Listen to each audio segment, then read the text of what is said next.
MLC కవిత episode BRS లో hot topic గా మారింది. కేసీఆర్ పిలుపు కోసం కవిత గత 10 రోజులుగా ఎదురు చూస్తూ ఉన్నారు. లేఖ లీక్ వ్యవహారం జరిగి 10 రోజులు దాటినా కేసీఆర్ మాత్రం సమయం ఇవ్వలేదు.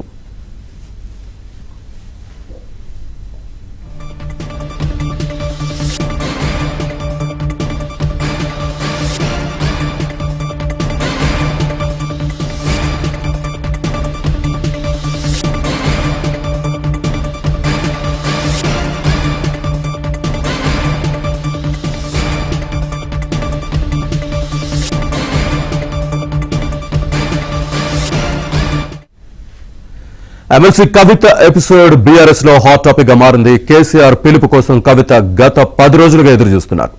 లేఖ లీక్ వ్యవహారం జరిగి 10 రోజులు దాటినా కేసీఆర్ మాత్రం సమయం ఇవ్వలేదు. పూర్తి డీటెయిల్స్ మా కరెస్పాండెంట్ నరేష్ అందిస్తారు. నరేష్, మొత్తానికి ఎమ్మెల్సీ కల్వకుంట్ల కవిత వ్యవహారం బీఆర్ఎస్ పార్టీలో హాట్ టాపిక్ గా మారింది. ఇప్పటికీ కూడా ఉత్కంఠ కొనసాగుతుంది. వాస్తవానికి ఆమె గత మే నెల 23వ తేదీన అమెరికా పర్యటన నుంచి హైదరాబాద్ వచ్చారు. ఈ సందర్భంగా ఎయిర్పోర్ట్ లో కొన్ని కీలక వ్యాఖ్యలు చేశారు. తర్వాత కేటీఆర్ ను ఉద్దేశించి కూడా చాలా సీరియస్ కామెంట్స్ చేశారు అంతర్గత వ్యవహారాల మీద. ఈ నేపథ్యంలో గత 10-12 రోజులుగా కవిత తన తండ్రి బీఆర్ఎస్ అధినేత కేసీఆర్ ని కలవాలని ప్రయత్నాలు చేసినప్పుడు కూడా కేసీఆర్ ఎక్కడ కూడా సమయం ఇవ్వట్లా. దాదాపు 10-12 రోజులుగా కేసీఆర్ పిలుపు కోసం కవిత ఎదురు చూస్తున్నారు. ఇప్పటికీ కూడా కేసీఆర్ నుంచి పిలుపు రాకపోవడంతో ఆమె హైదరాబాద్ బంజారాహిల్స్ నివాసానికి పరిమితం అవుతున్నారు. అయితే మరొకవైపు బీఆర్ఎస్ పార్టీ క్యాడర్ కావచ్చు, లీడర్లు కావచ్చు, ఎవరు కూడా కవిత చేసిన కార్యక్రమాల్లో పాల్గొనట్లేదు. కేవలం జాగృతి ఆధ్వర్యంలోనే కవిత అనేక కార్యక్రమాలు చేస్తూ ముందుకు వెళ్తున్నప్పటికీ కూడా బీఆర్ఎస్ పార్టీకి సంబంధించిన నాయకులు క్యాడర్ ఎక్కడ కవిత కార్యక్రమాల్లో కనిపించట్లేదు. వాస్తవానికి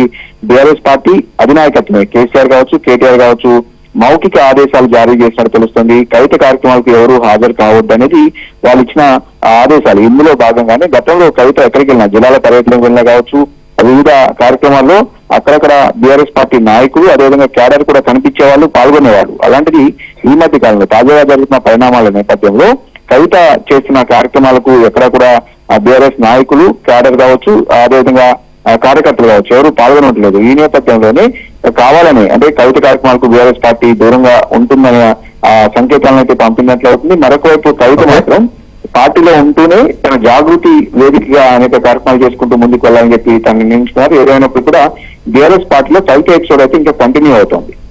right, thank you very much Naresh.